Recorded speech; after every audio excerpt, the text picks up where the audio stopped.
अस्सलामुअलैकुम online students बता दें आवाज़ क्लियर आ रही है।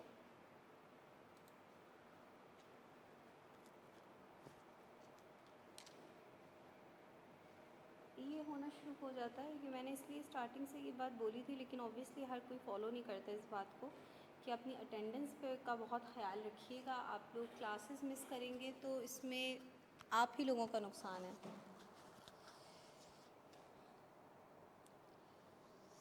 अच्छा, अभी तक जहाँ तक हमने डिस्कस किया था उसको एक दफ़ा जो है वो रिवाइज़ कर लेते हैं। ठीक है, एक दफ़ा गो थ्रू करते हैं कि हमने क्या कुछ पढ़ लिया है अभी तक।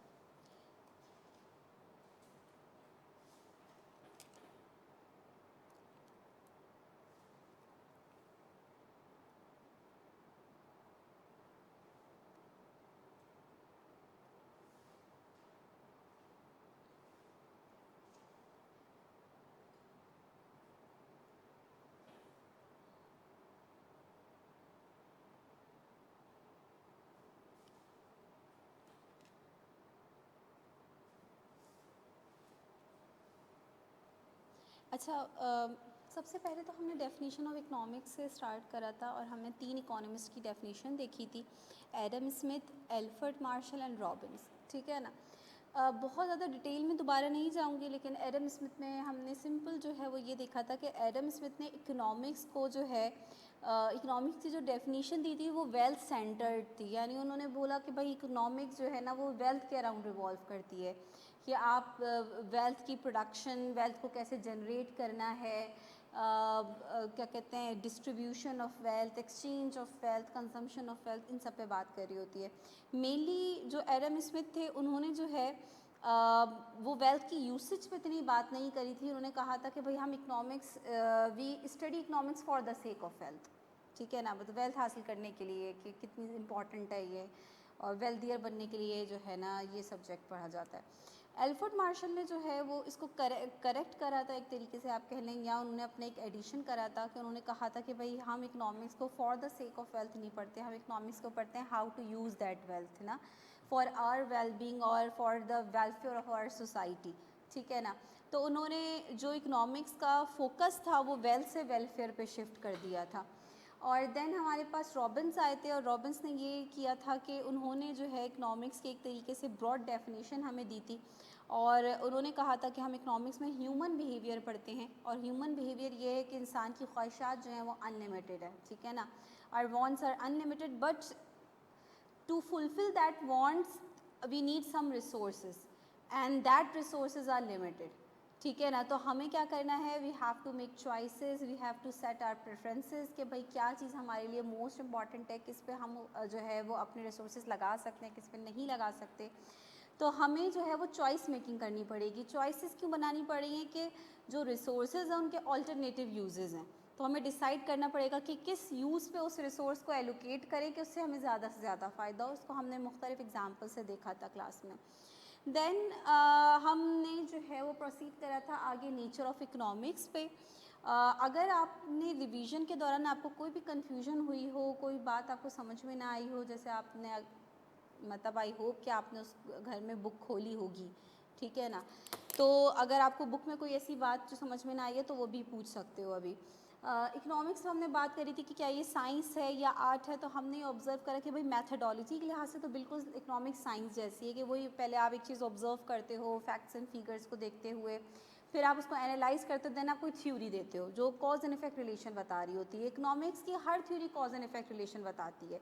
इंटरेस्ट रेट बढ़ जाएगा तो उससे इन्वेस्टमेंट कम हो जाएगी। क्या है, कॉज एंड इफेक्ट है कि इंटरेस्ट रेट का बढ़ना कॉज बन रहा है, इफेक्ट किस पे आ रहा है, इन्वेस्टमेंट पे आ रहा है। प्राइस बढ़ेगी तो क्वांटिटी डिमांड कम हो जाएगी, कॉज एंड इफेक्ट रिलेशन है।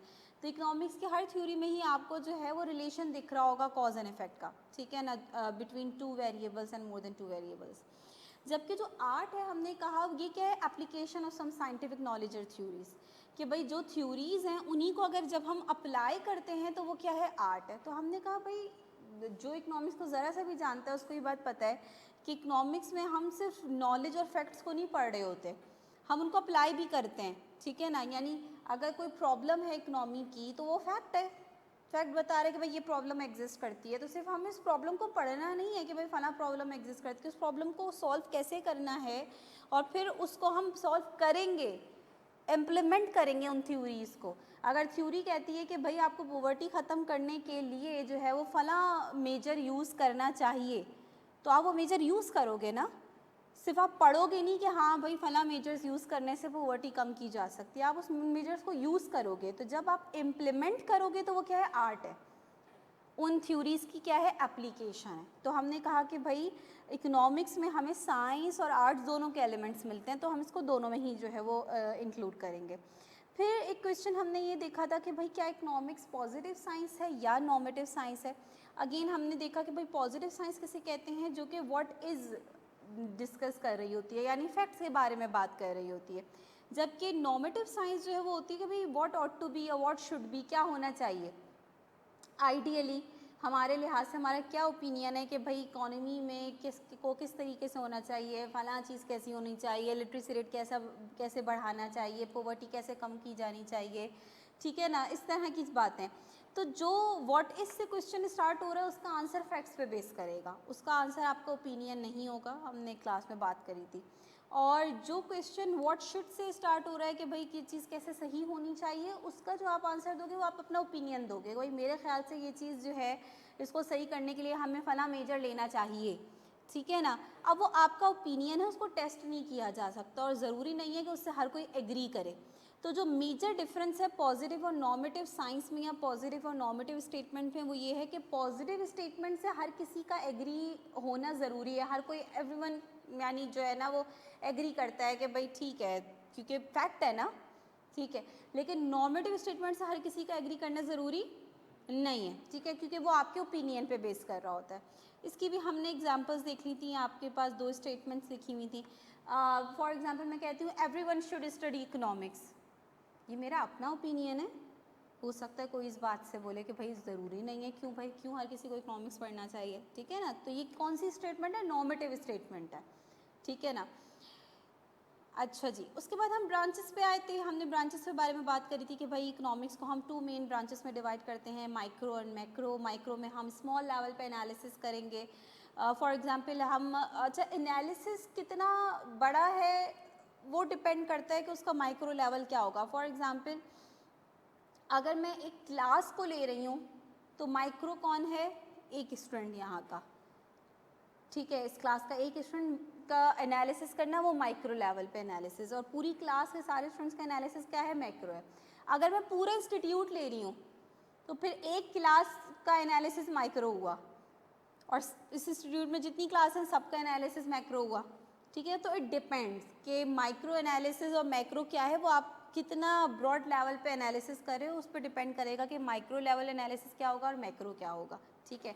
अगर हम पूरी इकोनॉमी की बात कर रहे हैं तो पूरी इकोनॉमी की बात करना मैक्रो के अंदर आ जाएगा, और इकोनॉमी के जो एजेंट्स हैं उनमें से किसी एक एजेंट के बारे में बात करना, यानी किसी एक फर्म के बारे में बात करना या किसी एक इंडस्ट्री के बारे में बात करना। अब आप बोलेंगे मिस फॉर्म से आप इंडस्ट्री कैसे आ गई, क्योंकि इंडस्ट्रीज़ भी एक नहीं है ना, बहुत सारी इंडस्ट्रीज़ हैं। तो अगर मैं सिर्फ एक टेक्सटाइल इंडस्ट्री की बात कर रही हूँ, अमंग ऑल इंडस्ट्रीज़ में टेक्सटाइल इंडस्ट्री को स्टडी कर रही हूँ खाली, तो वो भी माइक्रो लेवल एनालिसिस कहलाएगा, वो भी मैक्रो नहीं है, ठीक है। मेजर डिफरेंस हमने ये देखा था कि माइक्रो के अंदर हम हाउस होल्ड और फर्म्स का बिहेवियर देखेंगे, और क्या बिहेवियर देखेंगे कि कैसे वो अपने लिमिटेड रिसोर्सेज को एलोकेट कर रहे होंगे अपनी ऑब्जेक्टिव को जो है वो मैक्सिमाइज सेटिस्फाई करने के लिए। ऑब्जेक्टिव क्या है, हाउस होल्ड किसे कहते हैं, कंज्यूमर। हम कंज्यूमर जब होते हैं तो हमारा क्या ऑब्जेक्टिव होता है, हम अपनी वांट्स को सेटिस्फाई करना चाहते हैं ज़्यादा से ज़्यादा, ठीक है ना, अपनी सेटिस्फेक्शन को ज़्यादा से ज़्यादा बढ़ाना चाहते हैं। और एज अ फर्म ऑब्जेक्टिव क्या है, प्रॉफिट को बढ़ाना, ठीक है ना। तो लेकिन हम दोनों क्या कंस्ट्रेंट फेस कर रहे हैं, लिमिटेड रिसोर्सेज का। कंज्यूमर फेस करें कि उसके पास इनकम कम है, फर्म्स फेस करें कि उनके पास रिसोर्सेज कम है, ठीक है ना। तो दोनों को क्या करना है, उन स्केर्स रिसोर्सेज को ऐसे एलोकेट करना है कि वो अपना ऑब्जेक्टिव अचीव कर सकें, ठीक है ना। ये आप माइक्रो में पढ़ोगे। मैक्रो में आप एक एक इंडिविजुअल के बारे में नहीं पढ़ रहे होगे, आप पूरी इकोनॉमी को पढ़ रहे होगे। हमने इशूज़ पे बात करी थी like inflation, unemployment, government policies, ये वो हैं जो पूरी इकोनॉमी को इफेक्ट कर रही हैं, किसी एक इंडिविजुअल को इफेक्ट नहीं कर रहे। इब्राहिम कोई क्वेश्चन तो नहीं है? अच्छा, सम टाइम तुम्हारा फेस देख कर ऐसा लगता है कि यू आर कन्फ्यूज्ड, तो इसलिए मैं सवाल पूछ लेती हूँ कि भाई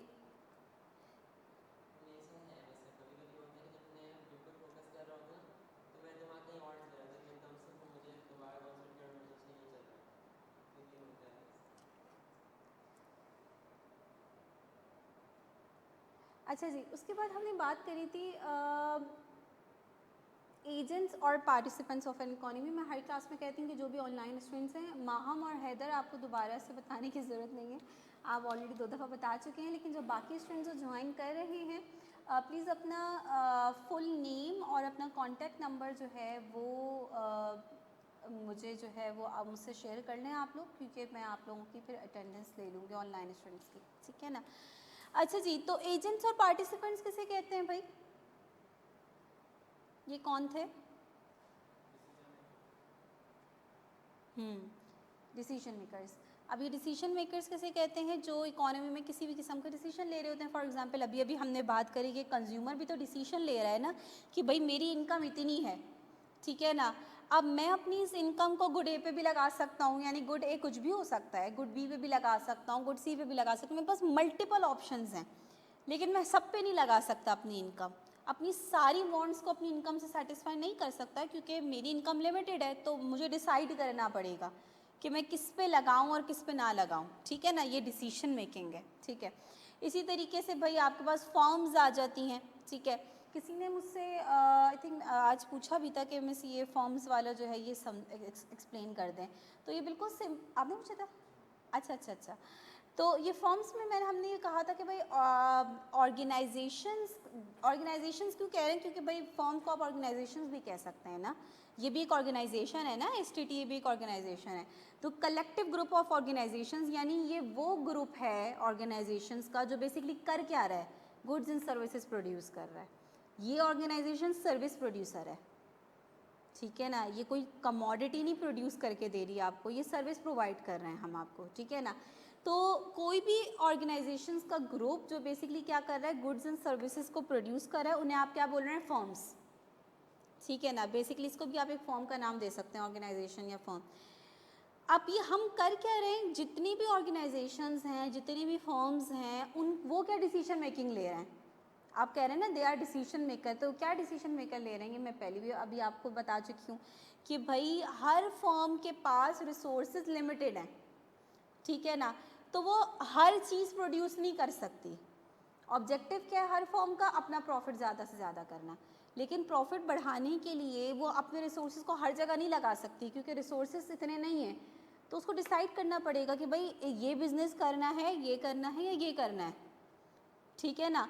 जिसमें उसको ज़्यादा प्रॉफिट दिखेगा अपने रिसोर्सेज के अंदर रहते हुए, वो उस पर अपने रिसोर्सेज लगाएगी और वहाँ से प्रॉफिट अर्न करेगी। तो ये डिसीजन मेकिंग है ना। जब आप देखते हो कि यार मेरे पास इतनी इन्वेस्टमेंट है, कहाँ लगाऊं?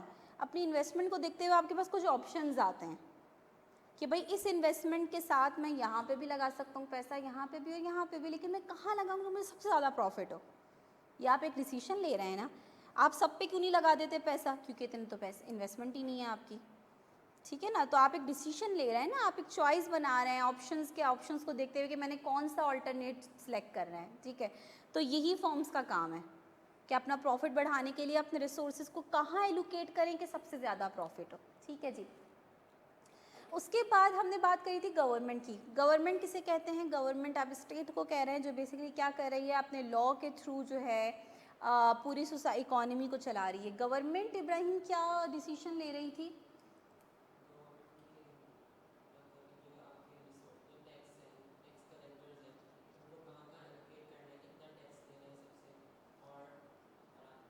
टैक्स टैक्स तो बेसिकली रेवेन्यू है, ठीक है। रेवेन्यू आ गया, अब डिसीजन क्या लेने से रेवेन्यू का करना क्या है?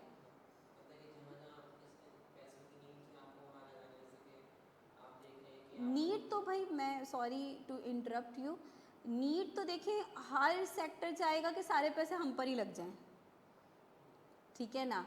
तो वही वाली बात कि वांट्स आर अनलिमिटेड वाली बात है कि भाई हर सेक्टर को ग्रोथ की ज़रूरत है। एग्रीकल्चर सेक्टर को भी ग्रोथ चाहिए, इंडस्ट्रीज़ को भी सपोर्ट चाहिए कि हमें सब्सिडीज़ दी जाएं, ठीक है ना, उसको भी सपोर्ट चाहिए, हर सेक्टर को, एजुकेशन सेक्टर को भी सपोर्ट चाहिए, एजुकेशन भी हमें पता है कितनी इंपॉर्टेंट है। तो गवर्नमेंट एजुकेशन स्कूल्स पे, गवर्नमेंट यूनिवर्सिटीज़ कॉलेजेस पे फोकस करे, उस पर इन्वेस्ट करे ताकि क्वालिटी ऑफ एजुकेशन बेहतर हो, लोगों को सब्सिडाइज्ड रेट पे क्वालिटी एजुकेशन मिले। ठीक है, हेल्थ सेक्टर को भी अपनी जगह बहुत ज़रूरत है, लोगों की हेल्थ भी बहुत इंपॉर्टेंट है। ठीक है, अच्छी फैसिलिटीज़ वाला गवर्नमेंट जो है वो हॉस्पिटल प्रोवाइड करे, अगेन कम से कम मिनिमम फ़ी में अच्छा से अच्छा इलाज जो हो। तो हर सेक्टर को अपनी जगह बहुत ज़रूरत है फंड्स की। प्रॉब्लम क्या है, फंड्स आर लिमिटेड, स्कार्सिटी एक सबसे बड़ा प्रॉब्लम है। तो गवर्नमेंट को क्या करना है, डिसाइड करना है कि यार सब पे नहीं लगा सकती जितना मर्जी चाहे, इतने तो फंड्स ही नहीं हैं। तो अब उन फंड्स को वाइसली एलोकेट करना है कि किस सेक्टर को सबसे ज़्यादा किसको ज़रूरत है, उस पर ज़रा ज़्यादा चंक लग जाएगा।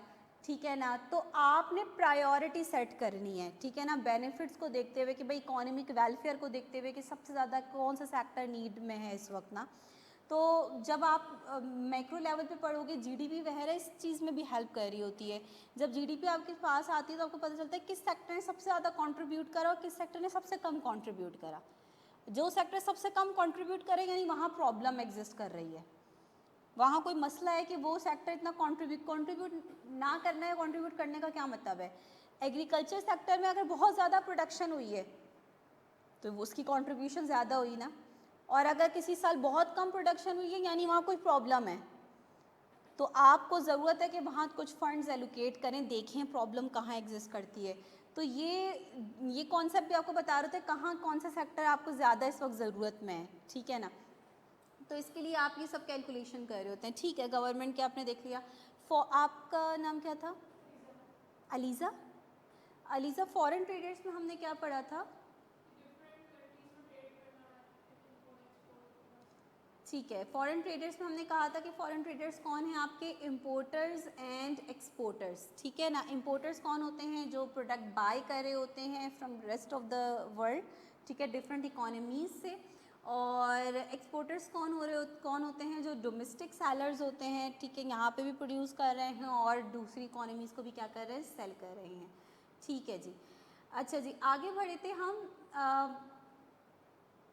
मेरे पास यहाँ पे अशर भी कोई शो, अशर आप भी काइंडली अपना अगर कॉन्टैक्ट नंबर मुझसे शेयर कर दे तो मैं आपकी भी अटेंडेंस मार्क कर दूँ।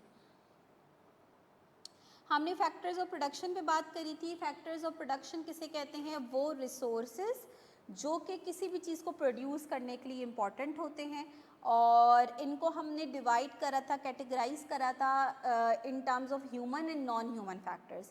हमने कहा था ह्यूमन फैक्टर्स में कौन आ जाते हैं, लेबर एंड एंटरप्रेन्योर, ये सब रिवीजन है, ये सब पढ़ चुके हैं। ठीक है ना, लेबर किसे कहते हैं, क्योंकि मैं देख रही हूँ कि बहुत सारे न्यू स्टूडेंट्स हैं जो इस वक्त अभी ऑनलाइन जिन्होंने ज्वाइन करा है, तो उन एक साथ उनका रिवीजन भी हो जाए। लेबर किसे कहते हैं, लेबर आप उसे कह रहे हैं जो मेंटल या फिजिकल एफर्ट दे रहा है, और बदले में जो जाहिर है क्यों दे रहा है, क्योंकि उसको कुछ कमाना है, with the aim of earning income, ज़ाहिर है पैसे कमाने के लिए वो ये एफर्ट्स दे रहा है अपनी।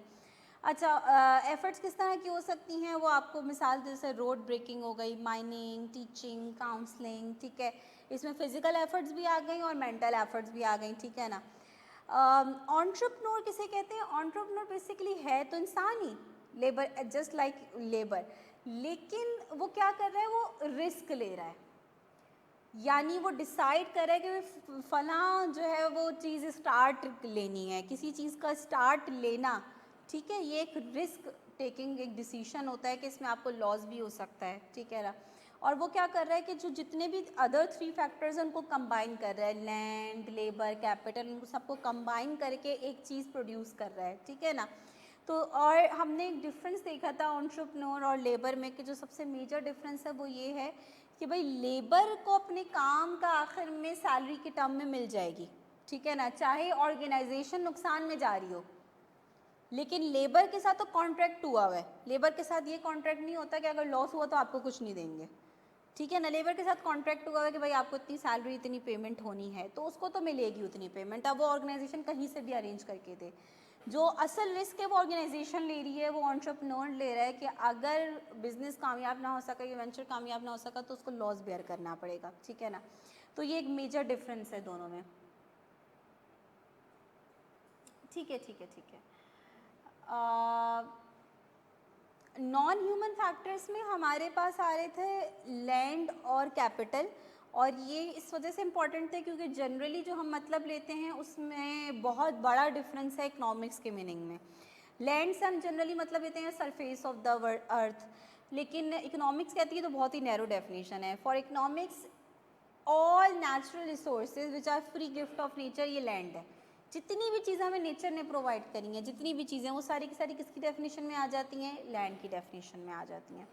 जबकि कैपिटल क्या है? Man made resources. इसमें नेचुरल रिसोर्सेज नहीं आएंगे, ये मैन मेड रिसोर्सेज हैं जिनको आप यूज़ कर रहे हो to produce other goods and services. ठीक है ना, इसमें हमने मिसाल ली थी भाई मशीन इंसान की बनाई हुई है और उसको वो यूज़ कर रहा है वो दूसरी चीज़ों को बनाने में। ठीक है ना, फैक्ट्रीज इंसान ने बनाई हैं और फैक्ट्रीज में दूसरी चीज़ों को बनाने के लिए प्रोडक्शन हो रही है, तो ये सारी चीज़ें किस में आ जाती हैं?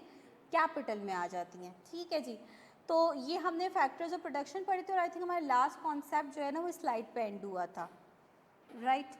हमने रिवॉर्ड्स पढ़े थे फैक्टर्स ऑफ प्रोडक्शन के कि भाई लैंड का रिवॉर्ड क्या है?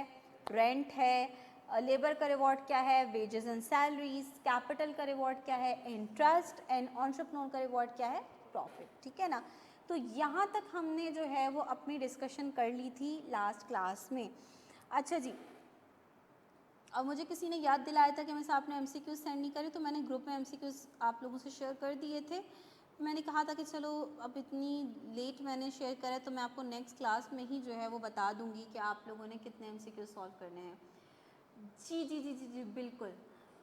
तो किसी ने आइडेंटिफाई करी कि फर्स्ट पेज पे क्या मिस्टेक थी?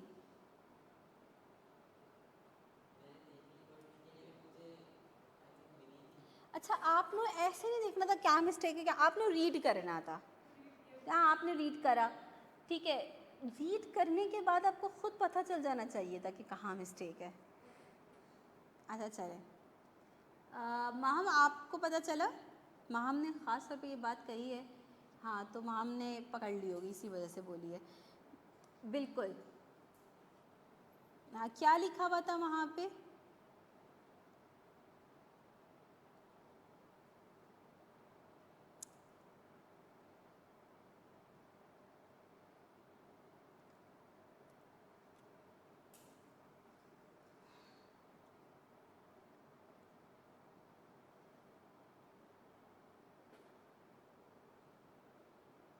इंटरेस्ट?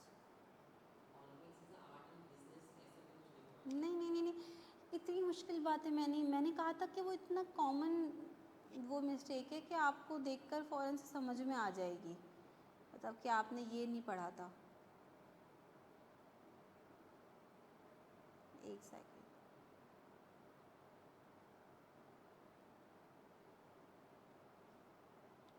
हाँ मैम, क्या बात कर रही हैं आप? Central of economics?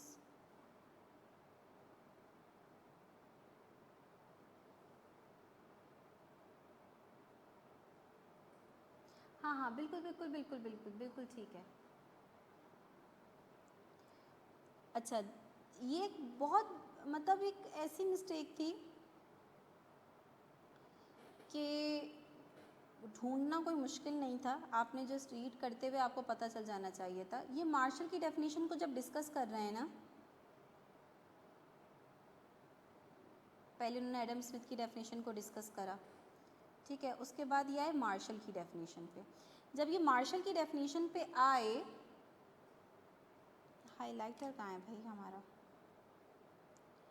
तो उन्होंने यहाँ पे एक बात करी, ये मार्शल की डेफिनेशन के पॉइंट्स बता रहे हैं ना कि मार्शल की डेफिनेशन में क्या मेन पॉइंट्स क्या हैं। तो उन्होंने कहा economics is a social science.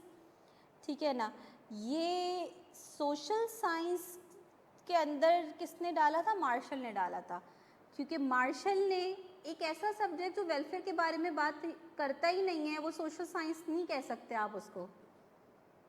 जो सोसाइटी के बारे में सोच ही नहीं रहा, जो वेलफेयर के बारे में बात ही नहीं कर रहा, वो सोशल साइंस का सब्जेक्ट नहीं हो सकता। तो एडम स्मिथ ने वेल सेंटर्ड कहा था, तो वो सोशल साइंस का सब्जेक्ट नहीं कंसिडर किया जा सकता था। ये मैं गलती नहीं बता रही हूँ, आपको बात बता रही हूँ।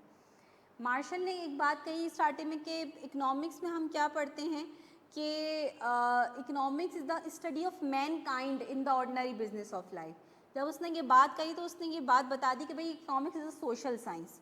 तो ये एमसीक्यू उसमें पूछा जा सकता है कि इसको जो सोशल साइंस के अंदर जो जब इसको इंक्लूड किया गया तो मेनली इनकी कंट्रीब्यूशन मार्शल की थी, क्योंकि उसने इसको किससे लिंक करा, मैनकाइंड से, कि अब इसमें इंसान के बारे में पढ़ रहे हैं, ठीक है ना, कि वो किस तरीके से सोसाइटी में जो है ना वो डिसीजन मेकिंग ले रहा होता है।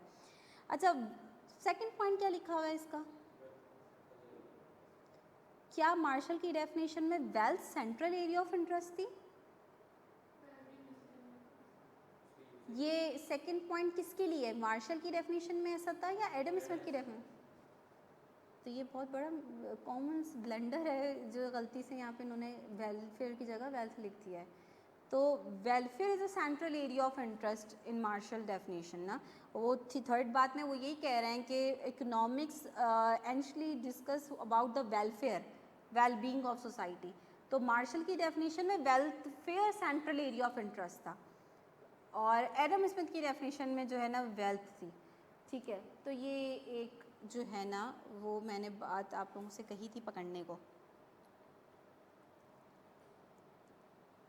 अच्छा, अब जब हम स्टार्ट लेंगे तो स्टार्टिंग में मैंने बहुत इजी से जो है ना वो बस इन केस कभी आई कैप ऐसी कोई बात पूछ लेता है तो ये मैंने बहुत जनरल से एमसीक्यूज ऐड करे हुए हैं कि भाई वर्ल्ड इकोनॉमिक्स कौन से टर्म से डिराइव हुआ, क्या मतलब है, फाउंडर कौन है इकोनॉमिक्स का, क्लासिकल स्कूल ऑफ थॉट का क्या फाउंडर है। तो आप ये फर्स्ट एमसीक्यू सॉल्व करना स्टार्ट कर देंगे और अभी तक जितना आपने पढ़ा है उसमें आप यानी अभी मैंने आप लोगों को लास्ट क्लास में जितना पढ़ाया है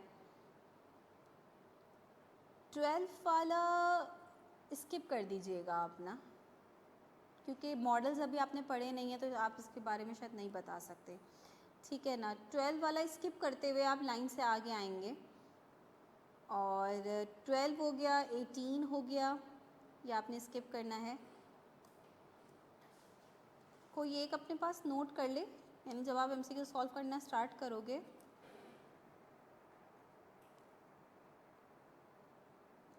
तो 1 से लेकर कहाँ तक करेंगे मैं आपको बता देती हूँ अभी, और फिर एक्सेप्ट दिस, ठीक है।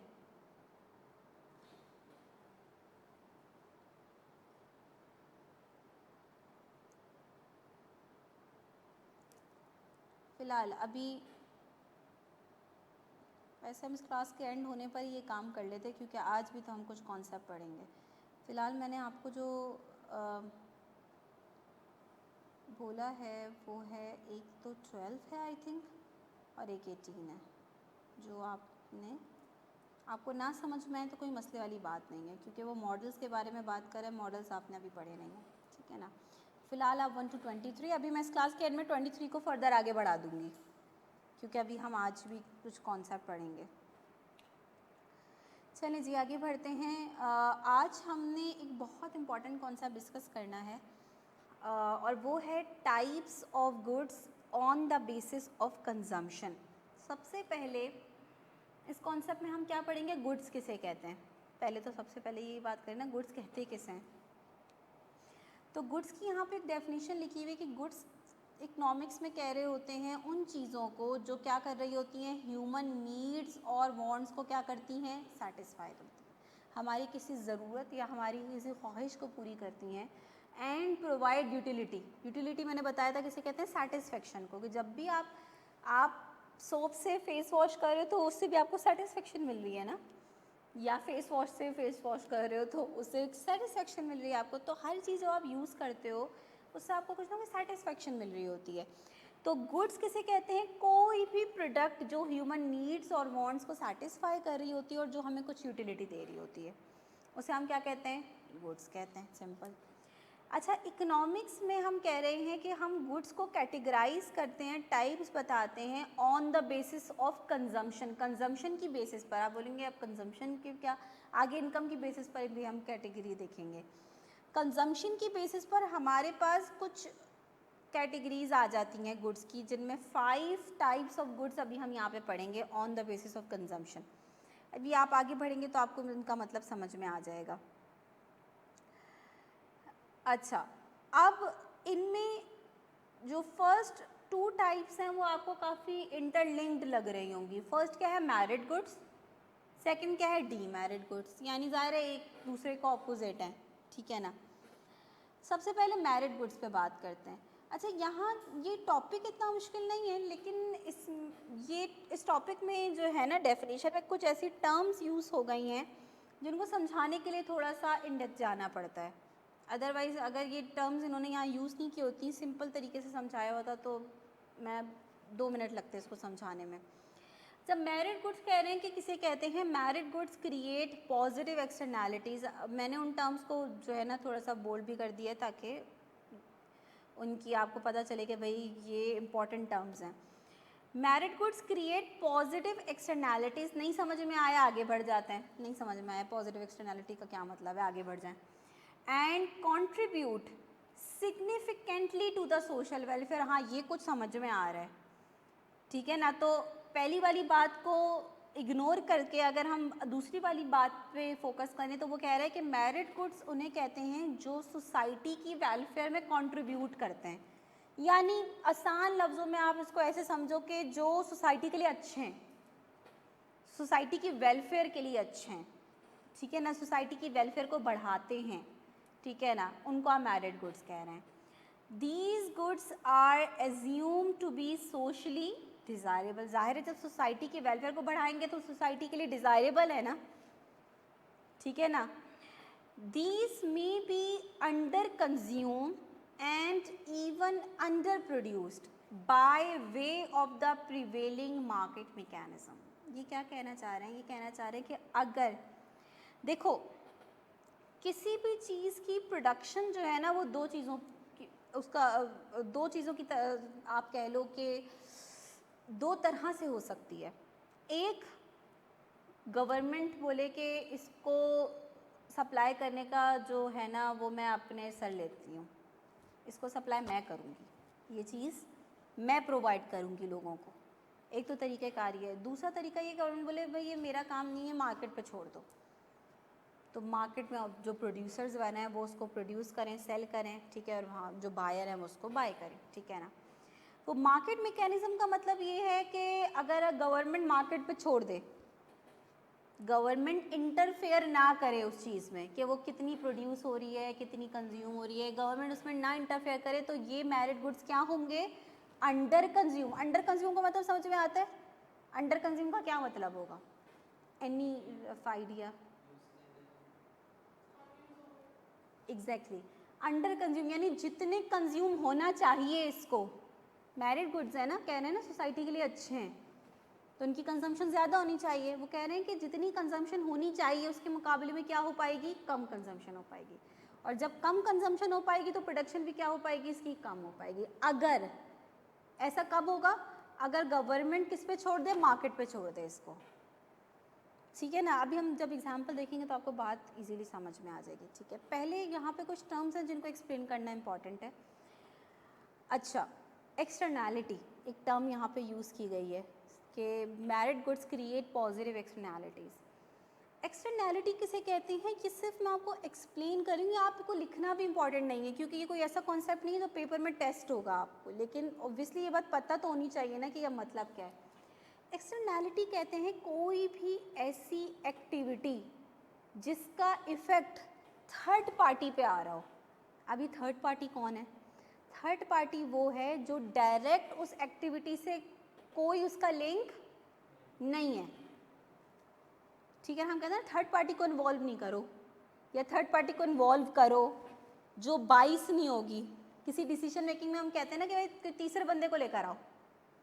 तीसरा बंदा कौन है, जिसका उस से कोई लेना देना नहीं है, तो आपको पता है वो बाइस डिसीजन नहीं लेगा, ना इसका साथ देगा ना उसका साथ देगा, वो एक न्यूट्रल डिसीजन लेगा, ठीक है ना। तो थर्ड एक ऐसी एक्टिविटी जो जिसका इफेक्ट थर्ड पार्टी पे आ रहा हो। अच्छा, अब थर्ड पार्टी में यहाँ पे हमारा मतलब है कोई भी एक्टिविटी होती है उसका कोई बायर होता है, कोई सेलर होता है। अगर कोई ऐसा बंदा है जो ना उसका बायर है ना सेलर है, लेकिन उसको उस एक्टिविटी का इफेक्ट पहुँच रहा है, मतलब सोसाइटी, ठीक है, सोसाइटी में वो लोग जो जिसको उन एक्टिविटी से कोई लेना देना नहीं है लेकिन फिर भी इफेक्ट आ रहा है, वो थर्ड पार्टी कहलाएगी। अब वो ये इफ़ेक्ट पॉजिटिव भी हो सकता है और नेगेटिव भी हो सकता है। नेगेटिव को तो हम डीमेरिट गुड में देख लेंगे, जैसे कि स्मोकिंग है, कोई बंदा स्मोक कर रहा है, भाई सिगरेट आपने बेची उसको? नहीं। आपने ख़रीदी? नहीं। ना बायर ना सेलर, लेकिन उस एक्टिविटी का फ़र्क पड़ रहा है ना आप पे, सराउंडिंग में जितने लोग हैं उन पे इफेक्ट आ रहा है, ठीक है ना। तो हम क्या बोलेंगे, ये जो एक्टिविटी है एक नेगेटिव एक्सटर्नैलिटी क्रिएट कर रही है, ठीक है ना। पॉजिटिव एक्सटर्नैलिटी क्या हो सकती है, जिसका इफेक्ट पॉजिटिव आ रहा हो। अब मैं डायरेक्ट कॉन्सेप्ट पे आती हूँ। मेरिट गुड्स में एक एग्जांपल ली जाती है किसकी, एजुकेशन की। एजुकेशन कहते हैं पॉजिटिव एक्सटर्नैलिटी क्रिएट करती। कैसे? आपका एजुकेशन हासिल करना या ना करना डायरेक्ट इफेक्ट तो आप पे ही डालेगा, ठीक है, इनडायरेक्ट पूरी सोसाइटी पे इफेक्ट डालेगा, ठीक है। जिस वक्त आप डिसीजन लेंगे कि मैं एजुकेशन हासिल करूँ, या आप तो बहुत ही छोटे थे, आपके सबसे पहले तो पेरेंट्स ने डिसीजन लिया ना आपको स्कूल में दाखिल करवाना है या नहीं करवाना।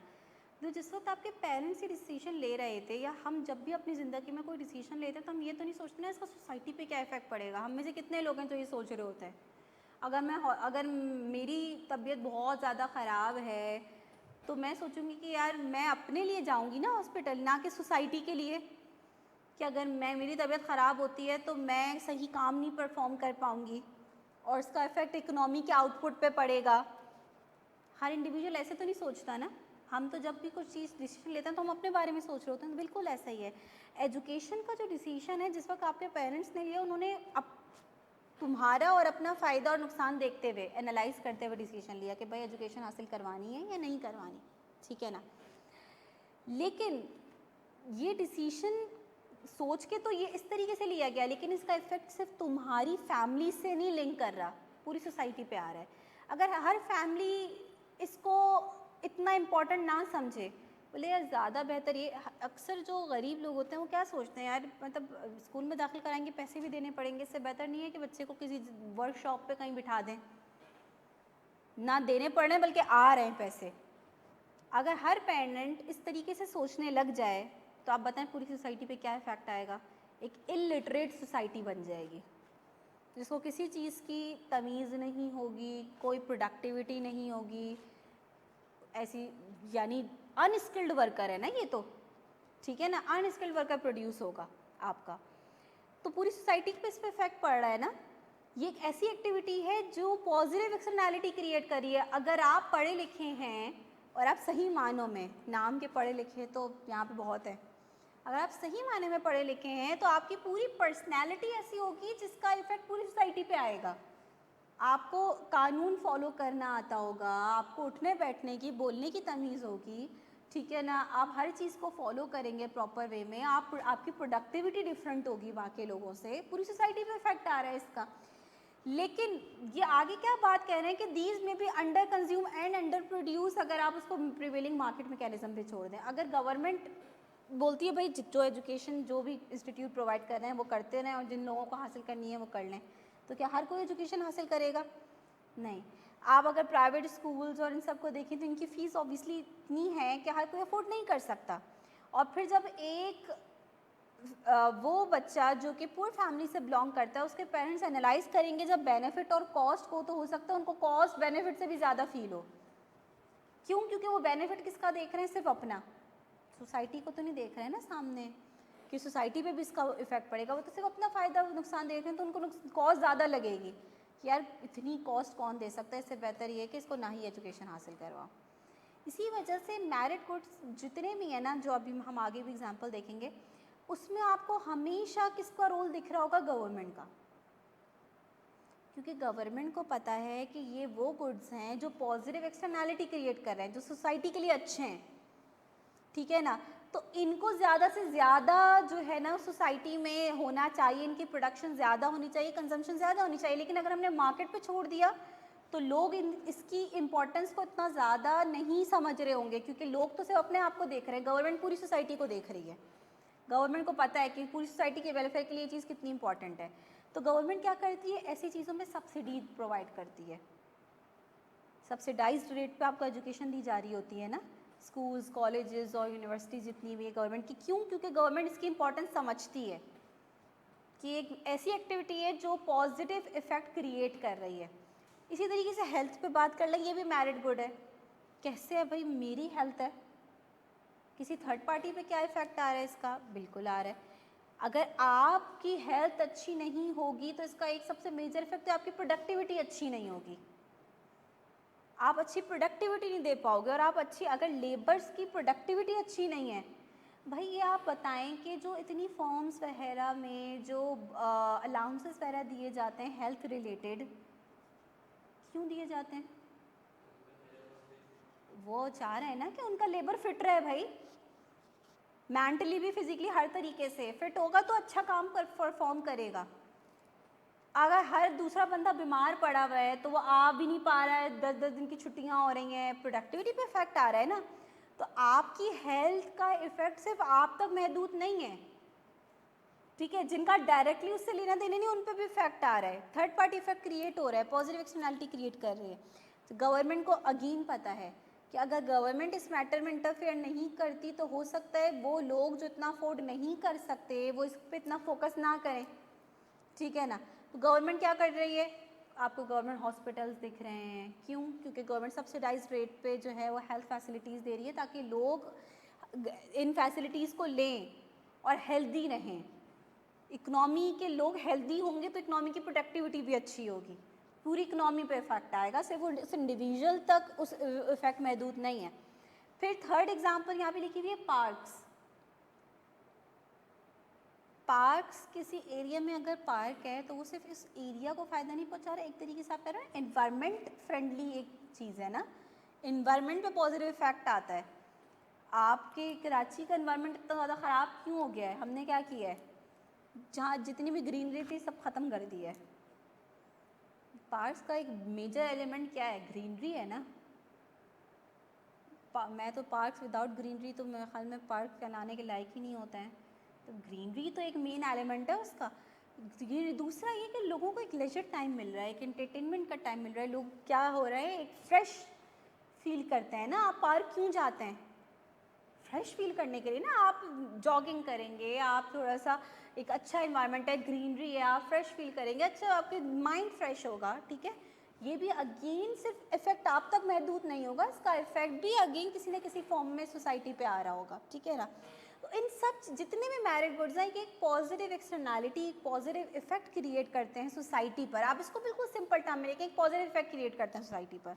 और क्योंकि लोग हो सकता है इसकी इंपॉर्टेंस इतना ना एनालाइज करें, इसलिए गवर्नमेंट क्या करती है, इनको प्राइवेट इंस्टीट्यूट्स तो अपनी जगह पर हैं, प्राइवेट तो आपके प्रोड्यूसर्स वगैरह हैं जो एजुकेशन भी दे रहे हैं, हॉस्पिटल्स भी हैं, प्राइवेट हॉस्पिटल्स भी हैं, प्राइवेट पार्क्स भी होते हैं इवन ये।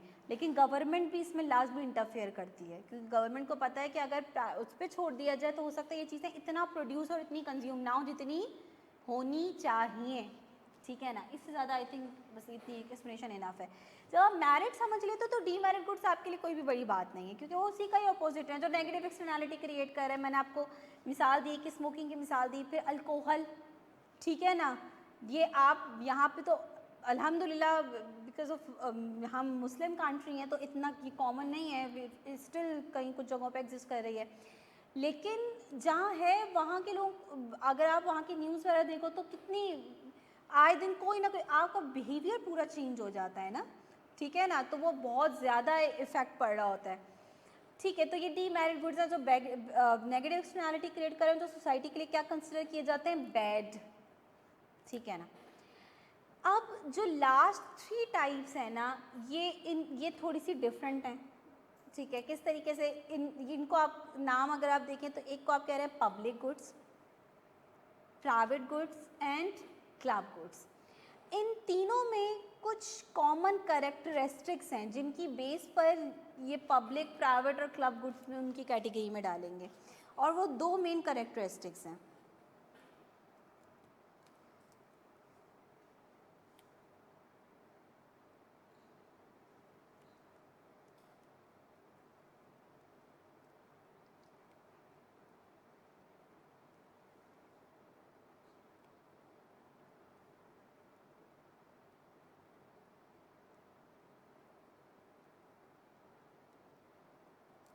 कौन कौन सी?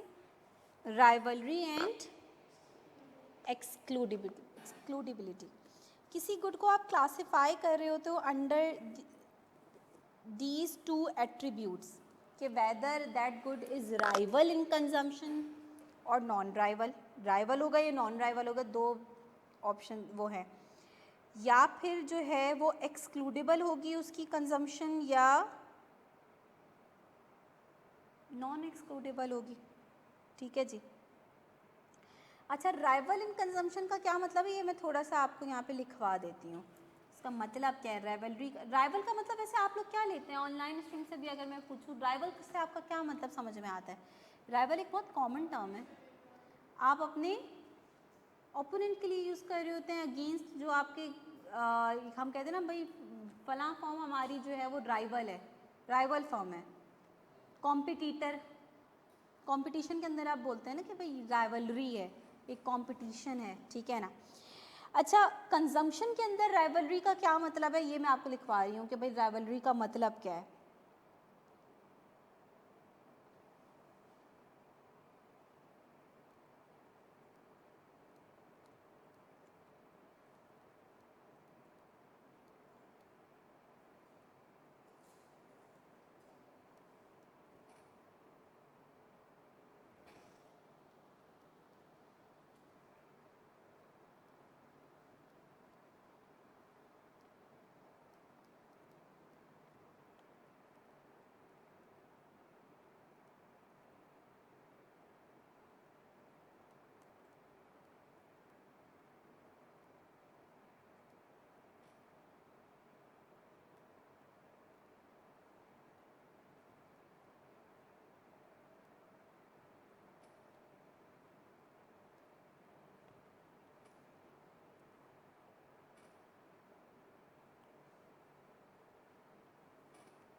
मैं रीड कर लेती हूँ अगर कोई टर्म समझ में नहीं आ रही है। A good is rival in consumption, comma, if the same unit of the good can not be consumed by more than 1% at the same time.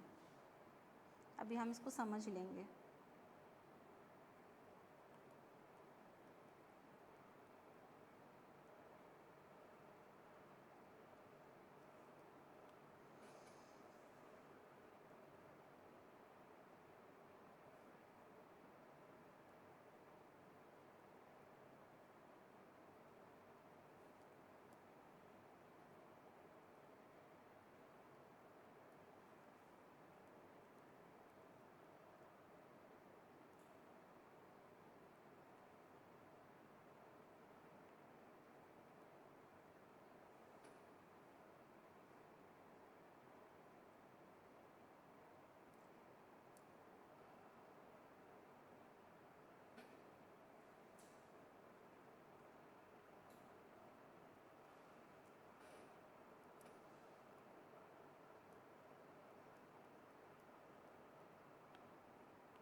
ठीक है भाई, तो हम गुड्स को जो है वो क्लासिफाई कर रहे होते हैं based on these two attributes, whether goods are rival in consumption and whether they are excludable और नॉट।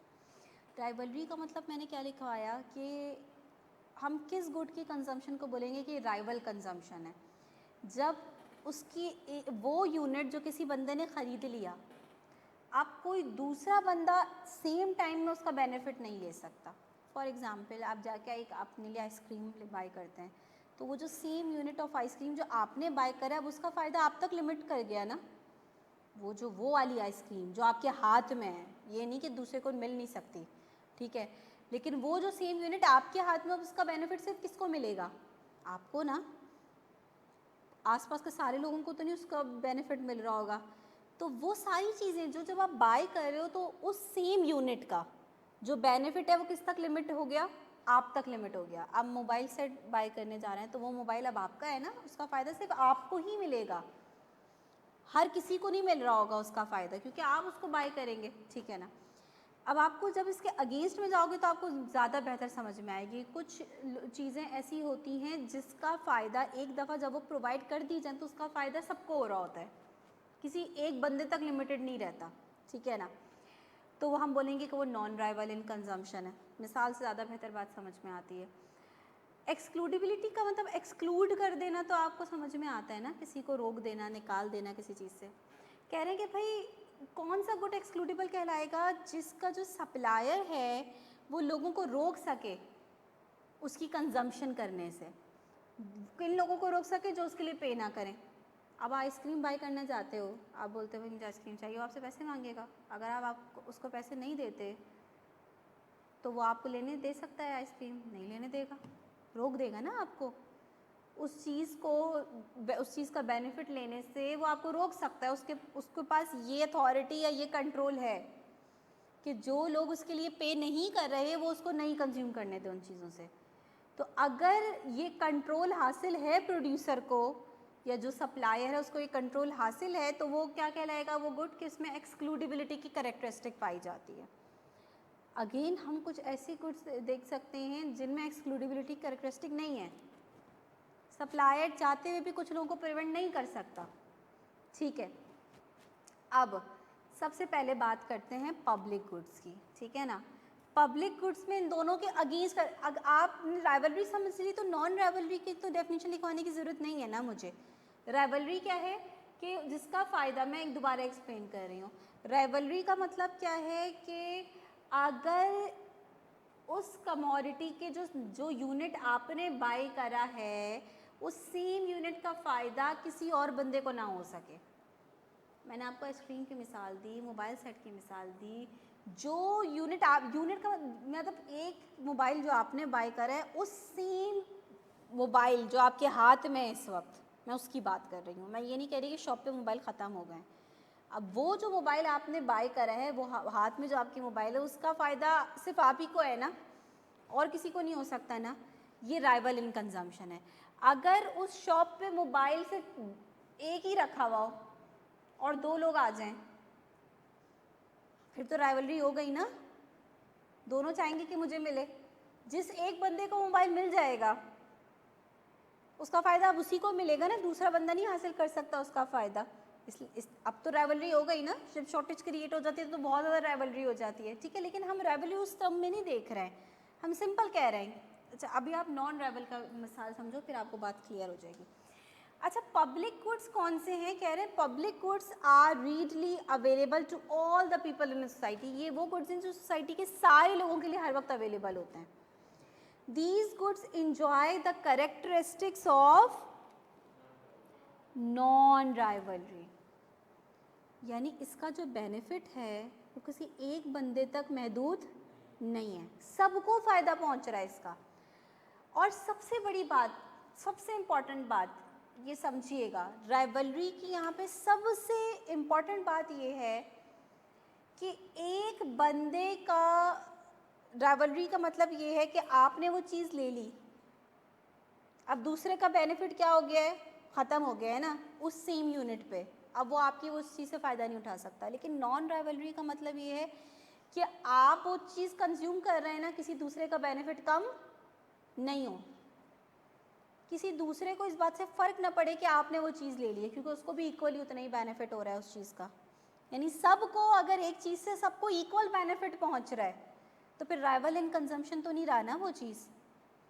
अगर एक चीज़ आपको प्रोवाइड कर दी गई, ठीक है, सोसाइटी को दे दी गई और पूरी सोसाइटी को उससे फ़ायदा पहुंच रहा है, तो उस कमोडिटी में, उस सर्विस में, जो भी चीज़ है उसका फ़ायदा किसी एक बंदे तक तो नहीं रहा, और किसी एक बंदे को फ़र्क भी नहीं पड़ रहा दूसरे बंदे की कंजम्पशन से, क्योंकि सबको फ़ायदा हो रहा है।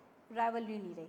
राइवलरी कब होती है? जब एक का बेनिफिट दूसरे की वजह से क्या हो रहा हो, कम हो रहा हो, तब राइवलरी आती है। तो कह रहे हैं कि भाई पब्लिक गुड्स में क्या होती है? नॉन राइवलरी और नॉन एक्सक्लूडिबिलिटी, यानी आप किसी को एक्सक्लूड नहीं कर सकते। बोले भाई ऐसे कौन से गुड्स हैं? तो सबसे पहली चीज़ आ जाती है नेशनल डिफेंस सिस्टम। गवर्नमेंट जो हमें डिफेंस सिस्टम प्रोवाइड कर रही है, जो नेशनल डिफेंस सिस्टम है, पूरी हमें एक सेंस ऑफ सिक्योरिटी हासिल है ना भाई। अभी इंडिया ने हमला किया, हमने बड़े जश्न मनाए कि हमने उसका बहुत अच्छे से जो है ना वो मुकाबला किया, ये सब कुछ बेहतरीन। हम लोग सेफ फील कर रहे थे ना किसी हद तक, हमें पता था, हमें किसी हद तक जो है वो ट्रस्ट था कि भाई फ़ौज है, ठीक है ना, डिफेंस सिस्टम है हमारा जो कंट्रोल कर लेगा। अगर नहीं होता तो क्या होता? हो जाते ना तबाही।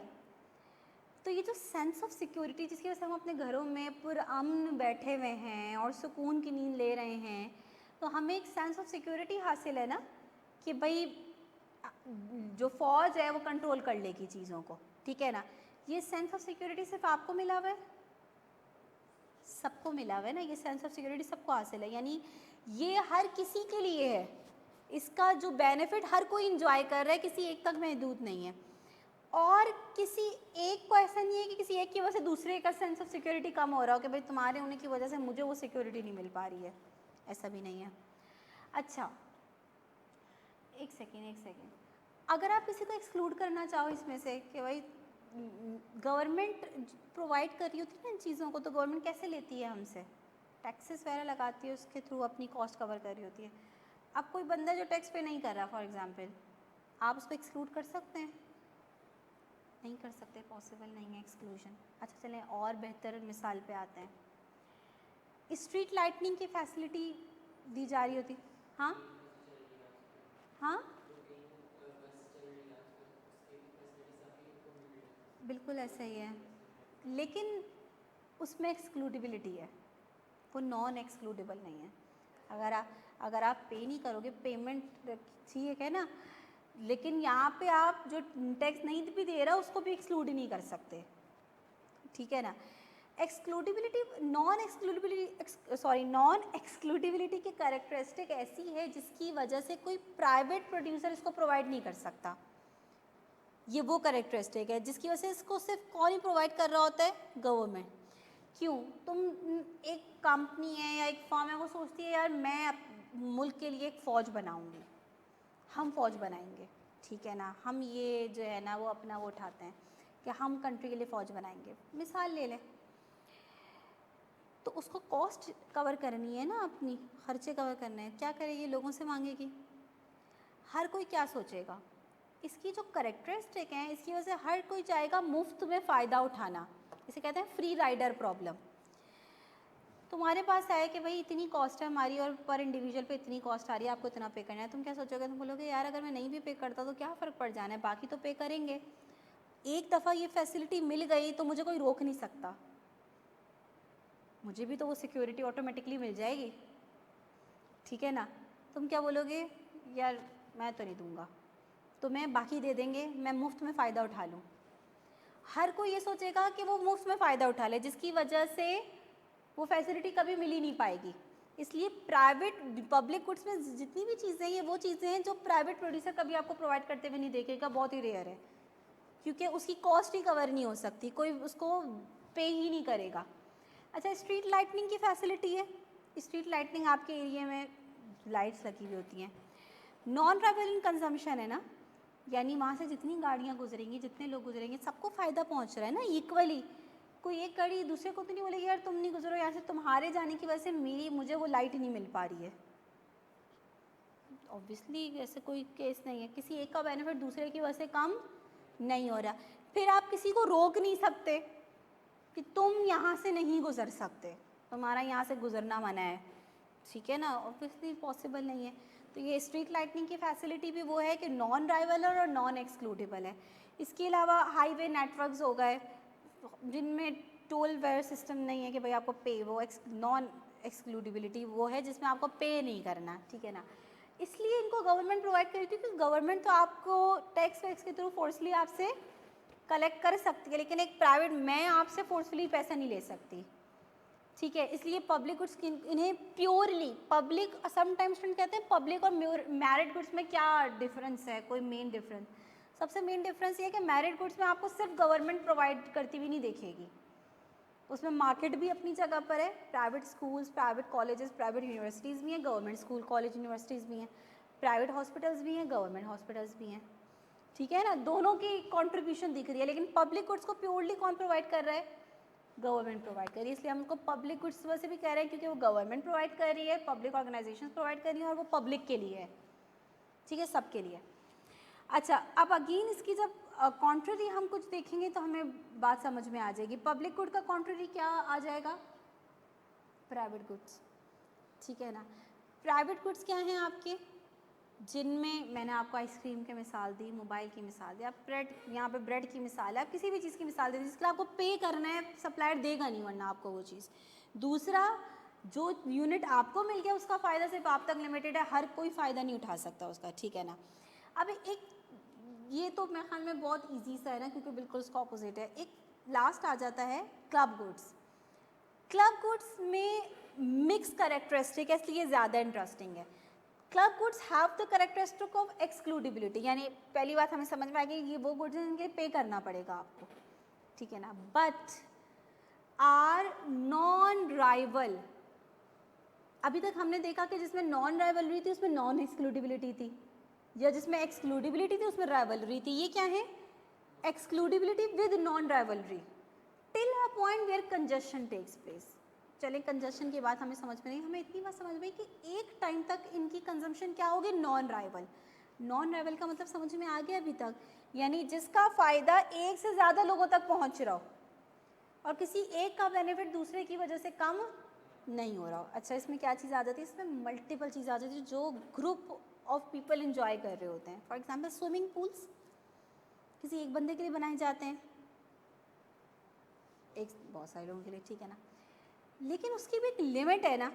अच्छा, एक पूल में अगर 10 लोग हैं या 12 लोग भी हैं, डिपेंड करता है कितना बड़ा पूल है, तो उन 10-12 लोगों को किसी एक दूसरे से मसला नहीं होगा कोई, क्योंकि सबको पता है यार पूल है तो इसमें ज़्यादा ही लोग होंगे, एक के लिए नहीं है, ठीक है ना।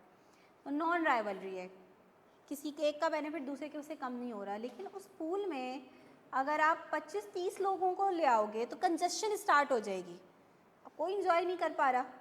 अब क्या हो गई है, कंजम्पशन नॉन राइवल से राइवल, अब एक का बेनिफिट दूसरे की वजह से कम हो रहा है। अब हर कोई चाहेगा कि यार लोग ज़रा निकलें यहाँ से, ऐसा ही होता है ना। अच्छा, इसके अलावा आप मिसाल ले लो सिनेमा हॉल्स की।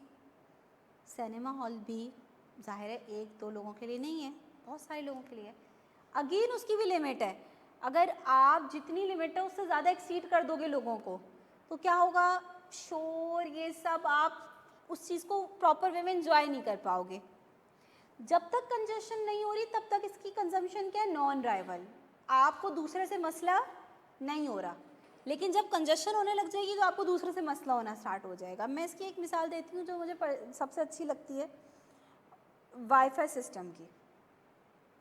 आपके घर, सबके घर में वाईफाई लगा हुआ होता है, पे करते हो आप उसके लिए, ऑब्वियसली नहीं पे करोगे तो आपको मिलेगा नहीं, वो फैसिलिटी नहीं मिलेगी, एक्सक्लूजन है, ठीक है। अच्छा, आपके घर में जाहिर है 3-4 लोग तो होते ही हैं हर घर में, सभी उस फैसिलिटी को अवेल कर रहे होते हैं। किसी को तुम्हारे मोबाइल पे वाईफाई जो है ना वो तुमने यूज़ कर रहे हो तो किसी दूसरे को मसला नहीं हो रहा। लेकिन सम टाइम हमारे घर में गेस्ट आ जाते हैं और आजकल तो भाई कोई नेट के बाहर नहीं रह सकता, तो आते साथ ही पहली सवाल ही होता है कि यार वाईफाई का पासवर्ड बता दो। अब आप भी क्या करें, बता देते हैं। अब अगर बहुत ज़्यादा लोग एक ही टाइम पे आपके घर में वाईफाई यूज़ करने लग जाएं, उसकी भी कैपेसिटी है ना, लिमिट है उसकी भी। अब क्या होता है, आपका नेट स्लो होने लग जाता है, ठीक है। अब जब आपका नेट स्लो होना स्टार्ट हो गया ना, वहीं से मसला है स्टार्ट, वहीं से राइवलरी स्टार्ट हो गई है। ये कंजशन है, ये वो पॉइंट है जहाँ एक को दूसरे से मसला होना शुरू हो गया क्योंकि उसका बेनिफिट कम हो रहा है। तो अक्सर आप एक दूसरे को बोल भी रहे हो यार तुम अपना नेट बंद करो, मेरा नहीं चल रहा। हाँ ऑब्वियसली वो लिमिट एक्सीड करेगी, तो हर जगह की एक लिमिट है ना। 8 लोगों तक कंजम्पशन क्या है, नॉन राइवल। 8 से ज़्यादा हुए तो राइवल हो गई है, ठीक है ना। तो क्लब गुड्स में वो सारी चीज़ें आ जाती हैं जो वैसे एक बंदा नहीं, एक बंदे के लिए नहीं है, एक से ज़्यादा लोगों के लिए हैं। बहुत सारे लोग उसको एंजॉय कर रहे हैं एट द सेम टाइम। तो एक टाइम तक उनकी कंजम्पशन नॉन राइवल होती है, किसी को दूसरे से मसला नहीं होता। लेकिन जब कंजशन होना शुरू हो जाए तो फिर कंजम्पशन क्या हो जाएगी उसकी, राइवल, यानी आप बेनिफिट एक का दूसरे की वजह से कम हो रहा है, ठीक है ना।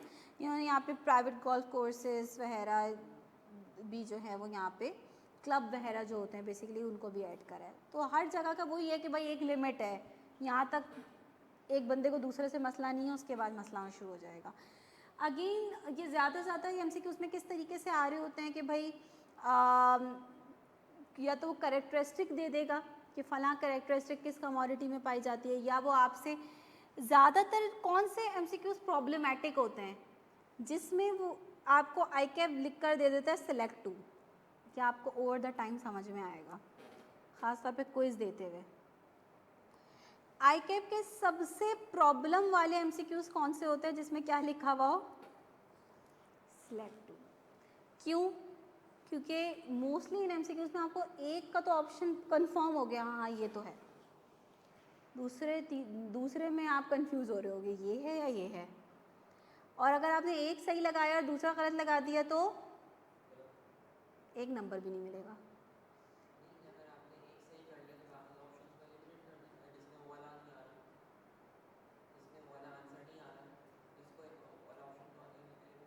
नहीं आप मेरी बात नहीं समझे, आपको आई कैप ने 4 ऑप्शंस दिए, वो कह रहे हैं 2 ऑप्शंस इसमें से करेक्ट हैं, आपको 2 ऑप्शंस पे लगाना है टिक, ठीक है।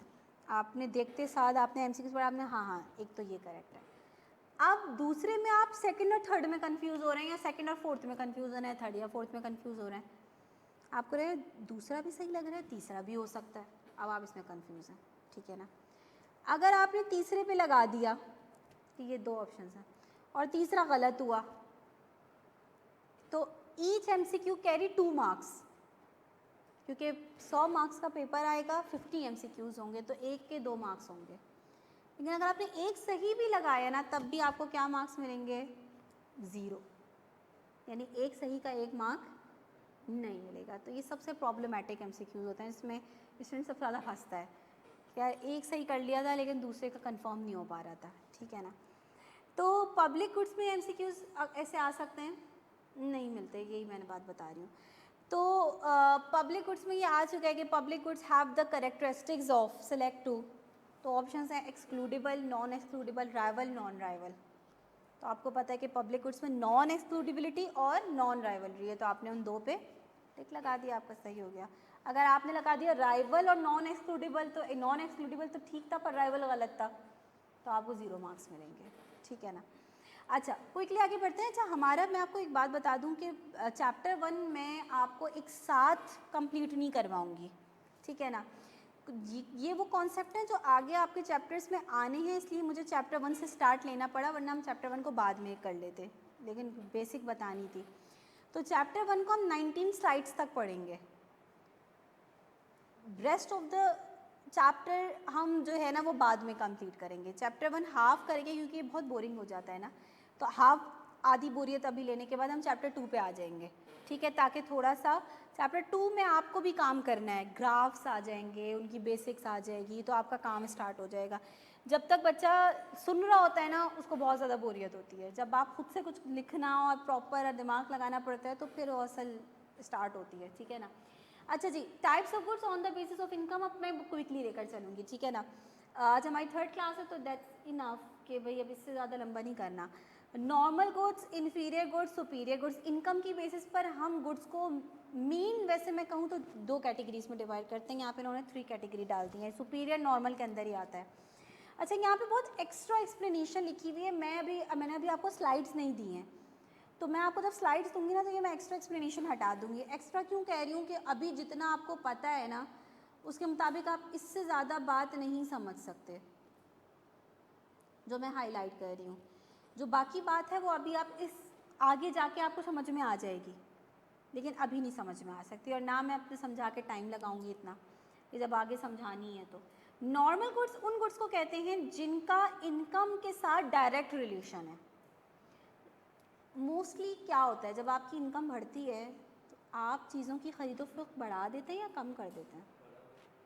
ये बिल्कुल नेचुरल है। कोई बोले कि नहीं मेरी इनकम बढ़ेगी, मैं तो नहीं बढ़ाता, तो वो झूठ बोल रहा है, क्योंकि ये ह्यूमन साइकी है।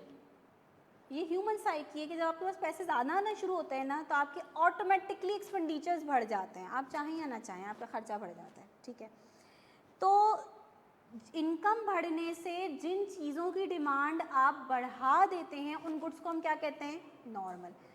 तो नॉर्मल क्यों कह रहे हैं? क्योंकि नॉर्मली ऐसा ही होता है, नॉर्मली ऐसा ही होता है कि इनकम बढ़ने से आप चीज़ों की डिमांड बढ़ा देते हैं, इसलिए कह रहे हैं most of the goods came under this category, ठीक है।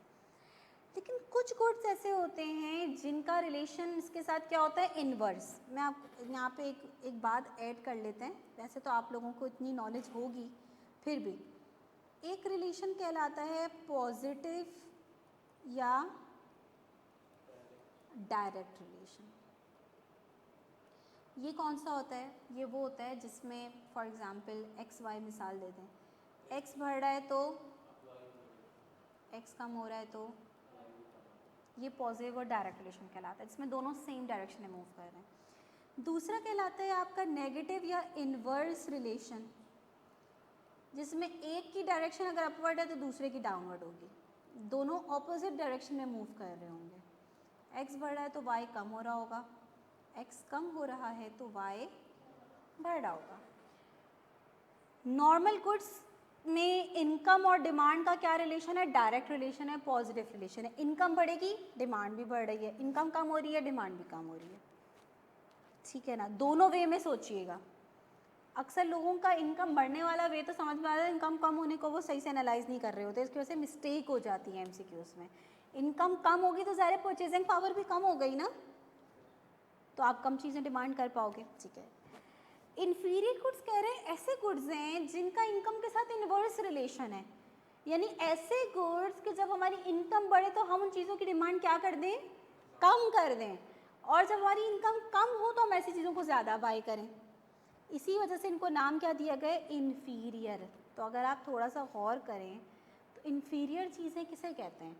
जिनकी क्वालिटी थोड़ी सी नॉर्मल से कम होती है, ठीक है। For example second hand goods, ठीक है, या इसकी आप बहुत सारी एग्जांपल्स ले सकते हो। अगर सिंपल मिसाल दो, आप कोई फ्रूट वेजिटेबल बाय करना चाहते हो तो उसमें भी आपको अक्सर दिखेगा कि एक बंदा है जो दो तरह की चीज़, एक ही चीज़ है पर एक नॉर्मल है जो अच्छी क्वालिटी है, दूसरी थोड़ी सी इन्फीरियर क्वालिटी की। उसने टमाटर रखे हुए, एक अच्छी क्वालिटी के, दूसरे थोड़े से ख़राब हो रहे हैं, इन्फीरियर क्वालिटी है।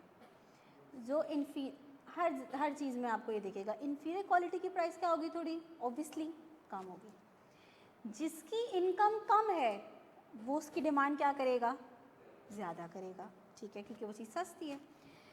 और जिसकी इनकम ज़्यादा है वो उसकी डिमांड नहीं करेगा या कम कर देगा। यानी आप ही की इनकम अगर बढ़ गई तो आप फिर इन्फीरियर चीज़ों की डिमांड क्या कर दोगे? अगर आप पहले किया करते थे तो आप कम कर दोगे। अब पहले आप सेकेंड हैंड मोबाइल यूज़ क्या करते थे?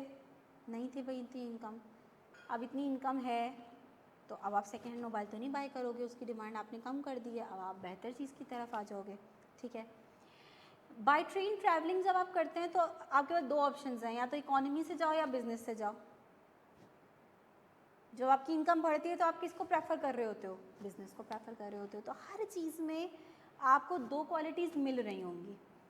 तो जो इन्फीरियर क्वालिटी की प्रोडक्ट हैं वो कौन लोग ज़्यादा, अब इन्फीरियर में अब बाय प्लेन आप ट्रैवलिंग कर रहे हो तो उसमें इकोनॉमी क्लास भी हर कोई अफोर्ड नहीं कर सकता, वो डिपेंड करता है, ठीक है ना। लेकिन मैं एग्जांपल दे रही हूँ, ठीक है। तो इन्फीरियर की कौन डिमांड कर रहा है? जिनकी इनकम कम है वो इन्फीरियर गुड्स ज़्यादा बाय करेंगे, जिनकी इनकम ज़्यादा है वो इन्फीरियर गुड्स की डिमांड क्या करेंगे? तो हम कहेंगे आई थिंक ये इतनी कोई मुश्किल बात नहीं है, सिंपल सी बात है, ठीक है ना। अच्छा, जो सुपीरियर है ना वो नॉर्मल की ही कैटेगरी है, यानी जाहिर है जिसकी इनकम ज़्यादा होगी वही सुपीरियर की डिमांड करेगा ना, है तो डायरेक्ट रिलेशन भाई। दो चीज़ों का या तो डायरेक्ट हो सकता है या इन्वर्स रिलेशन हो सकता है, कोई तीसरा रिलेशन नहीं आ सकता, ठीक है। तीसरा रिलेशन हाँ एक हो सकता है कि इनकम के चेंज होने से अगर किसी चीज़ की डिमांड चेंज ही ना हो, ये भी एक रिलेशन है, कोई इफेक्ट ही ना आए, ठीक है ना। लेकिन सुपीरियर में कह रहे हैं ये वो चीज़ें हैं जो हैं तो नॉर्मल गुड्स की कैटेगरी के, लेकिन एक्सट्रीम फॉर्म है, क्योंकि हर कोई इनको अफोर्ड नहीं कर सकता। इनमें लग्जरी चीज़ें आ जाती हैं, लग्जरी कार, ठीक है, ऑडी हर कोई अफोर्ड ही नहीं कर सकता। आपकी इनकम एक ख़ास लिमिट को क्रॉस करेगी तो आप उसके बायर बन सकते हैं, हर कोई उसका बायर नहीं बन सकता, ठीक है ना।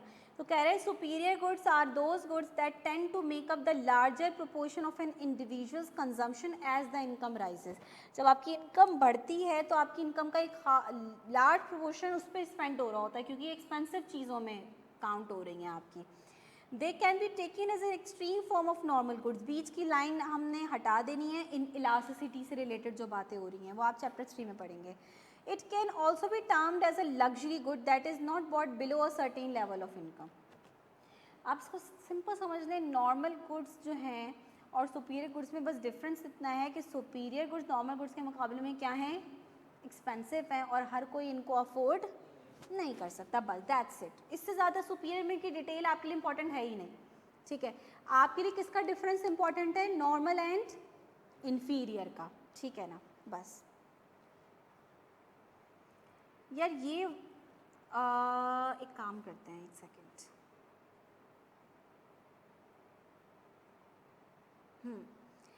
कुछ स्लाइड्स हैं, क्योंकि मैं फ्राइडे सैटरडे संडे क्लास नहीं लेती, ठीक है। सैटरडे एक बहुत एक्सेप्शन होती है कि जब अगर मुझे कभी लगे, वैसे ऐसा होता नहीं है अल्हम्दुलिल्लाह। मैं जिस स्पेस में चलती हूँ मुझे पता होता है कि सिलेबस मुझे एग्ज़ाम से 1 मंथ पहले एंड करवाना है और वो मैं बाय आसानी कंप्लीट करवा देती हूँ। मेरा शुरू से होता है कि मैं शुरू से ऐसे लेकर चलूँ कि ये नहीं कि आखिर में एकदम से बर्डन स्टूडेंट पे पड़े, तो वो प्रॉपर वे में चल रहा होता है। लेकिन कभी इन केस के बीच में कोई ऐसे ऑफ आ गया या कुछ ऐसा हो गया, मुझे लगा कि यार अगर मैंने अब सैटरडे क्लास नहीं ली तो सिलेबस कंप्लीशन में मसला हो सकता, तो मैं सैटरडे ऑन करती हूँ अपनी क्लास के लिए, ठीक है। तो आप लोगों को 3 डेज़ तो ऑफ मिलेगा मेरे सब्जेक्ट से, ठीक है। तो मैं हो सकता है थर्सडे कोई ना कोई आपको जो है ना वो काम देकर जाऊँ कि आपने ये काम करना है, तो आप लोगों को इन 3 दिनों में मेरे सब्जेक्ट का एक काम है आपने करना है। कुछ स्लाइड्स ऐसी हैं जो पढ़ा मैं सब बता दूं, लेकिन कुछ थोड़ा सा आप भी पढ़ के एनालाइज करें ना, जनरल टॉपिक्स जिसे कहते हैं ना, रीडिंग के जनरल टॉपिक्स। एक स्लाइड ये है, 15 स्लाइड है, ये मैं इंशाल्लाह आज आप लोगों को शेयर कर दूंगी। आप मुझे किसी आपने मैसेज किया था चैप्टर 1 के MCQs का, हो सकता है वरीशा या महान ने किया। अच्छा, तो मुझे कोई मैसेज कर दे इन केस कि मैं नहीं भेज पाऊँ, ठीक है ना, कि मुझे मिस चैप्टर 1 की स्लाइड्स भेज दें, ठीक है। तो मैं स्लाइड्स आप लोगों को ही भेज दूँगी। आपने ना 2 स्लाइड्स खुद से रीड करके आना है। ज़रूरी नहीं है कि इस स्लाइड में आपको एक एक बात समझ में आ जाए, जो नहीं समझ में उसको हाईलाइट करते हैं, ये बात हमने मिस से पूछनी है। लेकिन बाकी ये ऐसी स्लाइड्स नहीं है कि आप पढ़ के बोले पता नहीं क्या बात हुई, मुझे तो एक लफ्ज़ समझ में नहीं आया। तो आपको 90% बात समझ में आ जाएगी, हो सकता है 10% कोई ऐसी बात हो, 10% आपको कुछ समझ में ना आए, ठीक है ना। तो मोस्टली आपको समझ में आ जाएगा। ये 15 स्लाइड आपने खुद से रीड करके आनी है, ठीक है ना। मैं जस्ट इसको जब एक्सप्लेन करूँगी जब कोई मुझसे आगे सवाल करेगा कि मिस ये पॉइंट समझा दें, ये आप मुझसे एक्सपेक्ट मत कीजिएगा कि मैं पूरी स्लाइड आपको समझाऊँगी। जो मुझसे पूछा जाएगा यानी मुझे पता चलेगा कि आपने पढ़ा है, आपको ये पॉइंट समझ में नहीं है, वो मैं आपको एक्सप्लेन कर दूँगी। एक हो गई ये 15 स्लाइड, दूसरी हो गई 16 स्लाइड। 15 और 16 खुद से रीड करिएगा आप। मैं चाहूँगी कि इसको आप खुद से रीड करें और फिर आप जो है वो फिर आप मुझे बताएं कि आपको इसमें क्या समझ में आया और क्या समझ में नहीं आया, ठीक है ना। अच्छा, स्कार्सिटी का कॉन्सेप्ट जस्ट मैंने ऐड कर दिया, वो आपको पता है। स्कार्सिटी का क्या मतलब है भाई, लिमिटेड, ठीक है ना। और ये पिक्चर आपको बता रही है कि भाई एक तरफ आपके पास रिसोर्सेज हैं जो कि ज़रूरी हैं टू फुलफ़िल योर वांट्स, और दूसरी तरफ आपकी वांट्स हैं, और ऑब्वियसली वांट्स क्या हैं आपकी, अनलिमिटेड, तो वो एक अनबैलेंस्ड है, ठीक है ना, तो वो आपको शो हो रहा है। ये लास्ट स्लाइड है, एक तरीके से आप समझ लें अपॉर्चुनिटी कॉस्ट से रिलेटेड ये दूसरी स्लाइड भी जो मैं अभी आप लोगों को पढ़ा रही हूँ। 2 स्लाइड्स मैंने नहीं पढ़ाई, वो आपने पढ़ के आनी है। अपॉर्चुनिटी कॉस्ट इकोनॉमिक्स का एक बहुत इम्पॉर्टेंट कॉन्सेप्ट है जो मैंने आपको किसी न किसी फॉर्म में थोड़ा सा बताया था। मैंने आपको एक बात कही थी कि इकोनॉमिक्स में हम क्या कहते हैं, there is no free lunch, मुफ्त में आपको कुछ भी नहीं मिलता, ठीक है ना। जो बज़ाहिर आपको मॉनेटरी टर्म में लग रहा है कि ये चीज़ मुझे मुफ्त में मिल रही है, उसकी भी कोई ना कोई कॉस्ट है जो किसी न किसी फॉर्म में आप बेयर कर रहे हैं, ठीक है ना, चाहे वो आपकी टाइम है या कोई दूसरी कॉस्ट है, ठीक है ना। इकोनॉमिक्स में अपॉर्चुनिटी कॉस्ट हम कहते हैं कि, और ये कॉन्सेप्ट आपका आगे हर किसी न किसी फॉर्म में आता रहेगा, क्योंकि इकोनॉमिक्स में डिसीजन मेकिंग की बात होती है, जहाँ डिसीजन मेकिंग आती है वहाँ अपॉर्चुनिटी कॉस्ट आ जाती है। The cost of the next best alternative, इसको हाईलाइट करिएगा। और अपॉर्चुनिटी कॉस्ट की डेफिनेशन एमसीक्यूज़ में पूछी जाती है। हर कॉस्ट को अपॉर्चुनिटी कॉस्ट नहीं कहते। Opportunity cost is the cost of the next best alternative that you sacrifice और फॉरगॉन। एक ही बात है, सेक्रीफाइस लिखें या फॉरगॉन लिखें। वो नेक्स्ट बेस्ट ऑल्टरनेट जो आपने फॉरगॉन कर दिया या सेक्रीफाइस कर दिया, वो आपकी अपॉर्चुनिटी कॉस्ट है। फॉर एग्ज़ाम्पल आपके टाइम की एक अपॉर्चुनिटी कॉस्ट है। मैं आपको इसकी मिसाल पहले भी दे चुकी हूँ। आप इस टाइम क्लास ले रहे हैं, आपके माइंड में बहुत सारी अदर एक्टिविटीज़ आएंगी इस टाइम की। आपने सबसे पहले क्लास को रखा। अच्छा, अगर मैं आपसे पूछूँ तो हो सकता है इब्राहिम के लिए जो सेकंड एक्टिविटी हो, जो सेकंड बेस्ट ऑल्टरनेट हो, फुटबॉल खेलना है, ठीक है, ये इनका सेकंड बेस्ट ऑल्टरनेट है। मैं थर्ड ऑल्टरनेट पूछूंगी, ये कोई बता देंगे, ठीक है। क्या करोगे? लंच करोगे, ठीक है ना, ठीक है। चौथा मैं खुद डाल देती हूँ, स्लीपिंग। पांचवा हम एज्यूम कर लेते हैं वॉचिंग टीवी। अच्छा, क्लास लेने की अपॉर्चुनिटी कॉस्ट, ये सब कॉस्ट नहीं है। हर के उसने फुटबॉल नहीं खेल सका, लंच नहीं कर सका, सो नहीं सका, टीवी नहीं देख सका, ये सारी कॉस्ट जो हैं वो क्लास लेने की कॉस्ट नहीं है। हर कॉस्ट को आप अपॉर्चुनिटी कॉस्ट में नहीं डालते। अपॉर्चुनिटी कॉस्ट क्या है? The next best alternative that you sacrifice. अगर इनसे पूछा जाए कि यार क्लास नहीं लेते तो क्या करते, ये बोलेगा मैं फुटबॉल खेलता। ये इसका सेकंड बेस्ट ऑल्टरनेट था कि यार इसने बोला यार मैं क्लास नहीं ले रहा होता ना तो मुझे बस फुटबॉल खेलनी थी। ये इसका सेकंड बेस्ट ऑल्टरनेट था जो उसको सेक्रीफाइस करना पड़ा क्लास लेने के लिए। तो उसकी क्लास लेने की अपॉर्चुनिटी कॉस्ट क्या है कि ये फुटबॉल नहीं खेल सका। अगर मैं आपसे पूछती हूँ आपका सेकंड बेस्ट ऑल्टरनेट क्या होता अगर आप क्लास नहीं लेते तो? स्लीपिंग होता, ठीक है ना। तो आपके क्लास लेने की अपॉर्चुनिटी कॉस्ट क्या है? अ गुड स्लीप, जो आपने सेक्रीफाइस करी। अलीज़ा आपका क्या होता? यही होता, सोना ही। तो इनकी भी अपॉर्चुनिटी कॉस्ट ये है। तो ये बात समझिएगा कि अपॉर्चुनिटी कॉस्ट क्या है, द सेकंड बेस्ट ऑल्टरनेट। जो आपको लगा था यार ये नहीं करता ना तो मैं ये करता, ये मेरा बेस्ट ऑप्शन था इसके बाद, ठीक है ना। अगर मैं बर्गर नहीं खाता ना तो मैं पिज़्ज़ा खाता या XYZ, ठीक है ना। तो मैं अगर अपना पैसा यहाँ नहीं लगाना होता ना, ये सबसे बेस्ट था तो लगा दिया, यहाँ नहीं लगाता ना तो मैं यहाँ लगाता। ये मेरा सेकंड। मैंने अपनी इन्वेस्टमेंट इस कंपनी में अगर नहीं लगाता तो मैं इसके बाद इस पे लगाता, इसके बाद सबसे ज़्यादा प्रॉफिट इसमें था। हर जगह ये होता है ना, आपके हर डिसीजन की अपॉर्चुनिटी कॉस्ट है।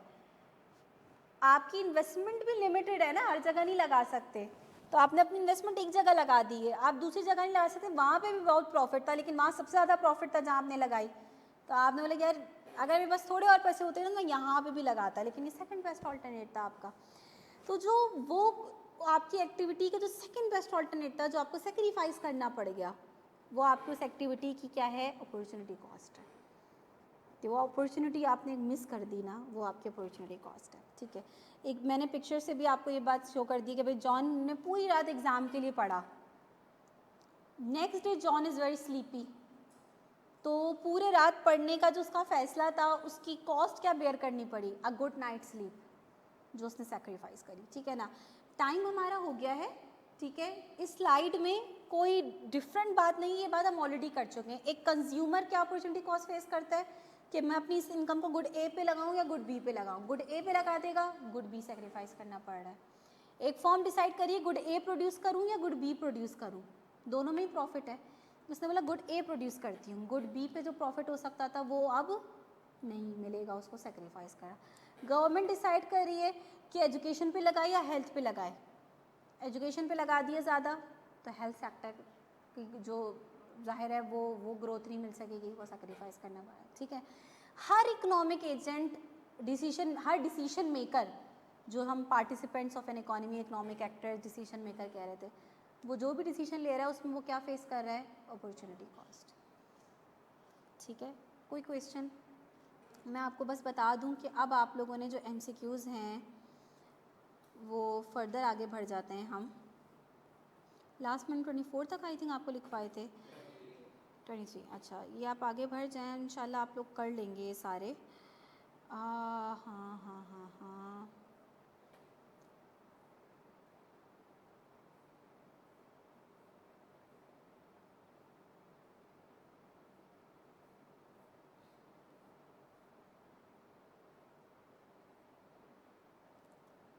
आप बोलेंगे मिस ने अचानक से हमें इतना सारा वो दे दिया।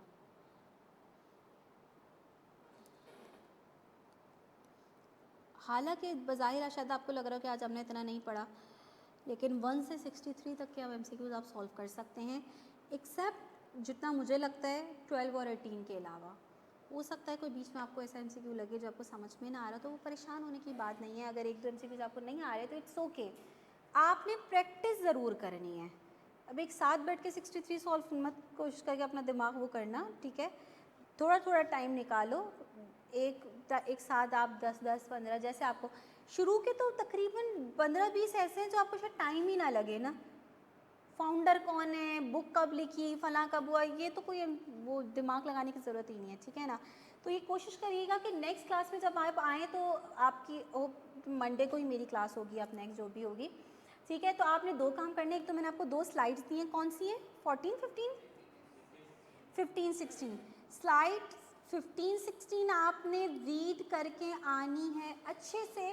और आपने बस ये नहीं बस ठीक है मिस ने बोला था रीड करना, अब नहीं आया बस फ़ौरन लिख दिया, आपने कोशिश करनी है समझने की, ठीक है ना, कि क्या बात हो रही है, ये क्यों ऐसे है, आपने खुद से समझने की पहले कोशिश करनी है। फिर जो ना समझ में आए वो नोट डाउन करके आइएगा, नेक्स्ट क्लास में हम उसको डिस्कस कर लेंगे। और आपने 1 से 63 तक MCQs की मैंने फ़ाइल आप लोगों को ग्रुप में सेंड कर दी है, ठीक है ना, MCQs वाली। इसको आप लोगों ने सॉल्व करना है और फिर जो भी कंफ्यूजन होगी इंशाल्लाह वो हम मंडे वाली क्लास में डिस्कस करेंगे। Thank you for your time, अल्लाह हाफ़िज़।